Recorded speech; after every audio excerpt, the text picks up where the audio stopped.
आज के वीडियो में मैं कहने वाला हूँ डीडी के बारे में। अगर आप डीडी ग्राफ वीडियो तो है तो बहुत बड़ी खबर है। आज के दिन का बता इससे पहले दोस्तों देवाला चैनल दोस्तों टाइम लगता है दोस्तों लूडो स्टार्ट कर। तो भाई मैं बात करूँ आपको दोस्तों तेनालीरामा दोस्तों कब से शुरू होने वाला है दोस्तों सोनी पर। तो दोस्तों बालवीर रिटर्न्स के बारे में मैंने वीडियो बना रखी है दोस्तों। अगर आपने वो भी नहीं देखी है तो दोस्तों वो भी जल्द से जल्द देख लेना दोस्तों।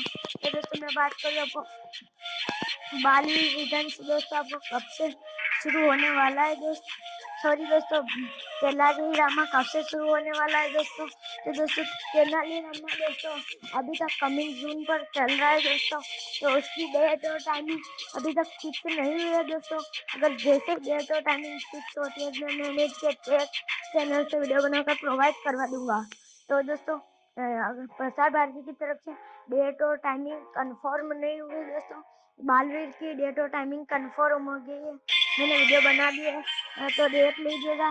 तो दोस्तों तेनालीरामा के बारे में अगर और भी कोई नोटिफिकेशन आती है तो मैं अपने उनके पेज चैनल से वीडियो बनाकर प्रोवाइड करूँगी। आई होप वीडियो लाइक मार दीजिए, मेरे सब्सक्राइब बटन को दबा दीजिए। हमारे लिए गुड बाय।